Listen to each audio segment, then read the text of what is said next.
Take your time, listen to this video to the end. See how this man explain, this Suwunmi explain the Tinubu's administration, how the economy dipping. This is crisis, there is problem. Tinubu said, according to Ajuri Ingilad, he said Tinubu not sleep. He doesn't sleep at night. And now if Tinubu doesn't sleep at night, and the country is like this, we are going through this. We are going through a lot. So if he does sleep, let me say, if he sleep, let me say we are in trouble. Because he doesn't sleep now. That's why you can still breathe. That's why you can still even eat. That's why you can even afford to leave your house to another person's store, one place to another, because he doesn't sleep. If he sleep like you, the way you go to bed at night, you sleep. If Tinubu sleep, we are in trouble. Now watch this. Where you sit, does this promise of better days ahead by the APC government, President Bola Tinubu in particular, have any real substance? What evidence do you see, if any, from where you sit as an opposition? You know, listening to him, being, as he described himself, one of the strategy people and blah, blah, blah. During the campaigns. You literally, if I were his president, I'll just pack my bag tonight and just leave Aso Rock. Because clearly, even from his own so-called supporter, it's clear that they say he sits up all night doing very little, and the impact is very... Well, he didn't say he stays up all night and does very little. There's a phrase in Yoruba that I'll try to translate to you in English. It says that when you don't know the answer to a sum or to the Ifa corpus, that you can stay in the sky all night and all day and he will not do much. If he doesn't sleep at night, and this is what we get, he had better sleep. Look, we have created this democracy by choice. A lot of them, and I too, fought and struggled until we got ourselves into self-rule. Little did we know that a time will come when a supposed Democrat or a democratically elected president in President Bola Tinubu of his party APC will be so unfeeling, insensitive, mean to the Nigerian people. Between, as at 2015, when they took power, the price of PMS in the country was 79 naira, and the exchange rate was roving around 199 to the dollar. Can you, in your mind, conceive of what could we have been buying as citizens of this country, apart from their own profligacy and their waste in government, that could have warranted us now having to be paying almost 1,000 in some places, officially over 800, in other places 900, within such a short time?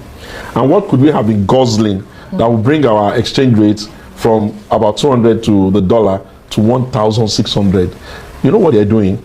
They wake up in the morning and say, okay, mirror, mirror on the wall, what else can we do to make the Nigerians extremely angry and make their lives hard? Taxes. Mirror, mirror on the wall, are they crying hard enough? No. Let us add increase in fuel. Oh, mirror, mirror on the wall, is their life miserable enough? Not exactly. Let us increase inflation. That's what they've done. And, you know, with every sense of soberness, because we own this country together and we all love this country, we are forced to scream lest they wreck the ship of state. Our country has a very large population of unemployed people and a very young population with a median age roving around 18 or sometimes even less, depending on the stats you are looking at. And if you then imagine what they are contending with, and you see the kind of lackadaisical, wasteful manner, to the extent that you say you are transforming, you are buying jets for yourself, you are buying Escalades bulletproof for yourself, you are spending money like it's going out of fashion, you are doing very gangling and dandling, you are speaking a lot of off-curve conversation. Your spokesperson are just talking for the fact that they are sitting down there and they are getting cheap money from the government. They are speaking against us without really looking at the faces of the people they are meant to be leading. And we say very clearly, this mistake must end soon. The earliest time for its end is the next election, and by the grace of God, if we hold our breath and hold our energy and just manage to survive the ones that are not finished by hunger and starvation and insecurity that has become a major issue in the country, we will just say, pack your bag and go and never again. Interesting. But just to point out, when the president or the government buys private jets and fleets, is it a personal property of the president in power? No, I think state property.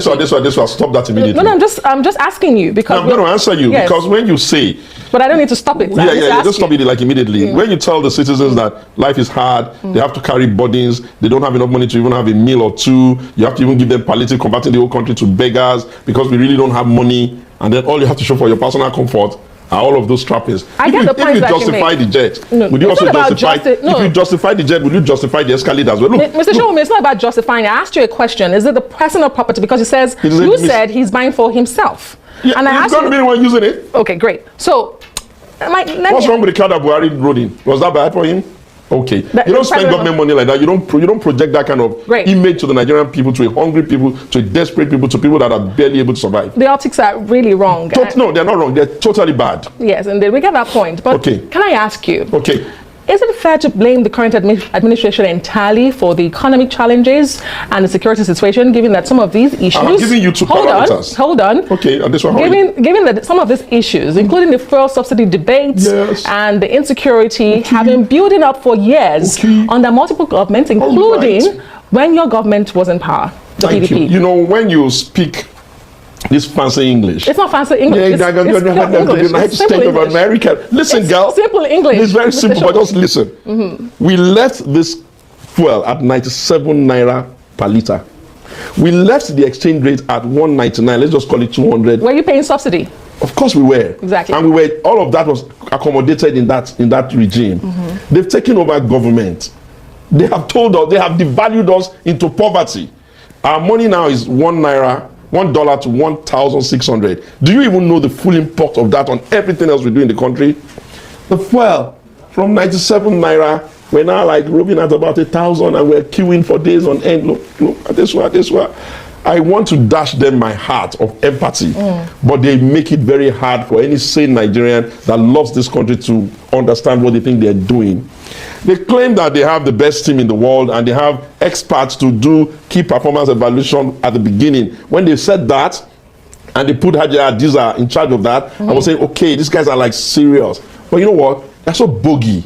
It's more than 15 months. They've not even been able to do an evaluation of themselves. If they did, they would have known that there's a lot wrong. On top of that, we're talking about the mystery of the Nigerian economy, the price of petrol, the price of oil. And we have Emele Kyari sitting down in NPC, just whistling away and picking his teeth while our lives is getting miserable. They tell us on the first day of their regime that subsidy is gone. And now we're told that some people are paying subsidy via other names. And the most annoying part of it is that if we had the type of men that should carry a nation in the National Assembly, it's an impeachable offense. You can't spend national money without proper appropriation. So who has covered for that money? And suddenly, the voodoo magicians of NNPC are telling us they have a debt of 6 billion. They're looking for heart. You can't run this nation. A nation can't be run like this. You feel like crying because this is a country that has vast human resource. And they came here bragging, boasting, acting like they knew more than every other person on the planet. And this is what we get? This is what we really get? When was the last time you went into the far front corners of even the southwest to go and look at how our people are living? And then you go to the far corners of the north and the east and everywhere. Must it be like this? Okay, we're just about saying, okay, Dangote, thank you. We now have a refinery that will give us a succor. And before we could even enjoy that moment, even just that moment of happiness for a second, these people came and no, it was not just the petrol queue. They are such a misery, sharing group of humans. They slammed us with an increase without discussing anybody. Now NLC is up in arms, NAS is up in arms, and you know that the numbers will keep increasing because at the end of the day, are you running the country for the benefit of yourself? Okay, so let me ask you. If you were in power today, the PDP was in power today. Okay. What are the specific policies you would implement to alleviate sufferings of Nigeria? Number one. What would you do differently? Number one. That this administration Number one. Fire Mele.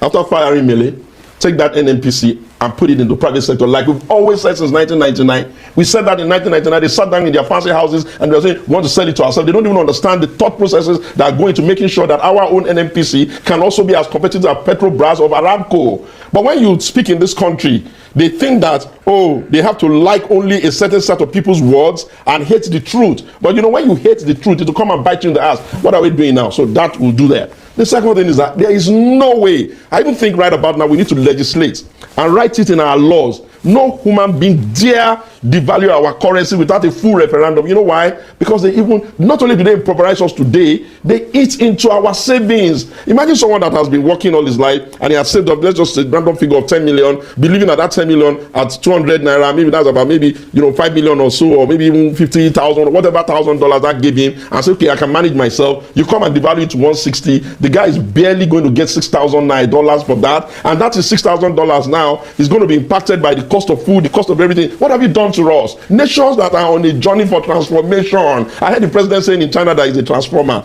I think that nations that are on a journey for transformation, first of all, say to themselves, you can't devalue our currency anyhow. One. Number two, now that we have a Dangote refinery that is now working, they need to snap out of this, international price of crude. There's nothing like that. When you get a barrel of crude, You're going to get about 59 liters of petrol from it. When you break down the cost of the distillation, we don't pay workers in dollars here. So stop giving me American numbers. We don't pay taxes in dollars here. Stop giving me American numbers. The government can use other means to make sure that Dangote can produce it at a cheaper rate so that we can then buy it at a cheap rate. They can't be telling us that they are running a country on some crazy capitalism concept of neoliberalization that takes almost 250 million people, makes our life a mess, so that they can go and sit down in some fancy place, be eating snails and eating pickles. And you must be rolling with them a lot to know what they eat. No, I see them on television and how they just go about like them. They don't care. Perhaps you've been speaking fancy English to them as well. That's no, I haven't been. I've been trying to speak to them, put their feet to the fire. I hope they listen though. You've talked about the policies your party would have taken. I can give you a whole lot more. Indeed, but would you have removed petrol subsidy? Okay. As a former vice president. Thank you, because I haven't finished my question. Okay, finish. Mr. Suwunmi, please allow me to finish my question. Hurry up with it. I don't have to hurry up. It's my show. You are on my show. Okay, thank you. You cannot dictate the time, Mr. All Suwunmi. right, we can slow it a bit. So, your candidate in the 2023 elections did say he was going to remove petrol subsidy, and I wanted to find out from you if that was a policy you were going to pursue. Should you have won the election? Okay, are you done now? Yes, I am. Can I now approach? Yes, you can. Thank you, my lord. You're welcome. Now, when we say we're going to remove subsidy, did we ever tell them that we're going to come on the first day and just tell them it's janked off? We have a history of how we did it in the past. Olusegun Obasanjo and Atiku as president in this country embarked on a phased removal of subsidy. And when I say phase, I'm not saying we remove 10,000 naira today and 10,000 naira. No. Before we will take the first phase out, we'll pull organized labor, manufacturers association, and all the critical stakeholders that this is going to impact. And we'll have the conversation. They will bring us a wish list of what they want to ameliorate that challenge. We'll meet the wish list. We'll take out phase one. We'll do the same thing in phase two. So the economy does not hemorrhage. Right now, what have they done? They've removed subsidy. People can't even, manufacturers can't, and then at the same time, you hiked the cost of tariff for electricity. It's like a double jeopardy at the same time, and they have the nerves. I repeat, they have the nerves in all of this. They're going to add 10%. They're going to increase what they call the VAT by 10%. Do you even know what VAT is? VAT is the only tax that somebody that is going to buy anything pays out of that tax. When they increase VAT, what do they expect will happen? It's going to impact the price of product because they're going to pass on the taxes to the consumers. So what are they really doing? Okay, so if election were to hold today, what makes you confident that Nigerians would trust the PDP? Because you talked about the elections in your opening comments, and so that's why I'm asking you. Do you believe the Nigerians are confident your party will turn things around, given criticisms and challenges that were also accompanied by your administration? Well, I think that the Nigerians must understand one thing. Democracy gives them the right to choose who they want. But common sense ought to let them understand that you have tried us, you had life abundant, everybody was kind of like okay, and then you tried them now, things have gone really, really bad. Why would you want to stick with such a people? So when we get to that bridge, we'll cross it. And I can guarantee you we're going to be bringing them smoking ideas again, just like we did the last time. We released our manifesto before theirs. They ended up copying it. We came on television. We answered query. Our candidates attended interviews. What did they do? They blew themselves all over the place. And nobody could even ask them a single question. So if the Nigerians who have the right to choose in a democracy were to take a decision, I expect that they should look at their cousins, they should look at their brothers, they should look at their stomach, they should look at their house rent, they should look at their cost of living, and they should look at the entire insecurity all over the place. Do you know what it means for you to have an emir held the whole state for so many months, and at the end of the day he gets killed, and they just kill everybody anyhow, and then after that you come and start backing other? I'm sending you that. What were they doing in the villa in the first time? What was the minister of state for what do you call it, for defense? What was they doing in Abuja in the first instance? If this region was that bad, don't we have garrisons there? They don't know what they are doing. They just like playing to the gallery. Okay, and my final question to you as we wrap this up, Mr. Suwunmi, if you had a direct line to President Bola Tinubu, what would you say to him about the economic situation and the rising disconnect among Nigerians? What would you tell him? If I had to talk to him, I'll say, Ashadu Bola Tinubu, let's call it what it is. You need to press the default button, expand the number of people who will help you put together a reasonable cabinet. If you want to run a government of national unity, you need brilliant people, not garrulous, noisy, quarrelsome, and extremely annoying members of opposition that you put in your party. You would then, and then I would then say to him, Mister, we're running Nigeria for Nigerians. We're not running Nigeria so that people can be telling us the only thing we're thinking about is GDP numbers. No, you are going to have to think about the livelihood of the Nigerian today. And when you said let the poor breathe, I actually thought you meant it. Now you need to cut down the size of your government. You need to tell this your National Assembly that, okay, fine, I have a majority there. That doesn't mean I expect people to just pass everything I do. And if they know what they're doing, they ought to call him now because he's the Minister of Petrol. He needs to come and explain to us who appropriated the money that they're using for the subsidy that nobody knows whether it's subsidy or it's not subsidy. It's an impeachable offense to spend money that is not appropriated. And then I'll then tell him, Mr. President, sleep at night, because not sleeping at night is making it worse. That's a lot of things to tell the president. But he knows I'll tell him that easy. But did I also hear you fire a shot at a member of your party who is serving in the government party? You did mention something about quarrelsome opposition in his cabinet, but we'll have to leave it there. On another day. The very fanciful Mr. Suwunmi. Totally my pleasure. Happy to be here. The member and the chieftain of the People's Democratic Party. Always a delight to have you. Thank you so much for being on the show. Thank you. How about you? Listen to that. Exactly. That's the everything they say. That is it. That is it. So, you know, I said it before. All we are asking, Tinubu should bring back this country the way he meant it. The way he took over from President Buhari. Tinubu should bring this country back. Otherwise, we are not going to survive at the end of 2027, if at all. He's ready to give up. Give another person a chance. Because that person is going to, if only you know the damage Tinubu has caused to this country. So bring back this country to where it was is a problem. He can't even do it before 2027. He can't do it. There is no way fuel price will jump from 1,800, 900 to 1,000 as I speak today. He can't do it to bring it back to 500. Let's say 400, between 400 to 500. I don't think so. He can do it within 3 years remaining or 2.5 years. He can't do it. Price of foods and services, he can't bring them back to normal price where Buhari left them. He can't do it. Tinubu, all we are asking, do not repair this country. Just bring it back to where it was. Insecurity, it was not worse like this. Bring them, make everything normal to where Buhari left us. Then 2027, leave us alone. That is it. Because he can't do it. We are not even asking for change now. Just give us the way you meant this country. We'll be okay. We'll fine. Where everybody can look after themselves. But as it is now, you can't. Nobody. People are even losing hope. Or people are losing hope, dying of hunger. So now, in Gilali, like I said, he said Tinubu doesn't sleep. And Tinubu said he's working hard. Baba, you need to work harder. Your children are dying. The country is going through a lot. You need to work harder. You not eat, not sleep. Because if you sleep now, then be say Chinese will just overnight they will buy this country. Or now they say he doesn't sleep at night the way you slept.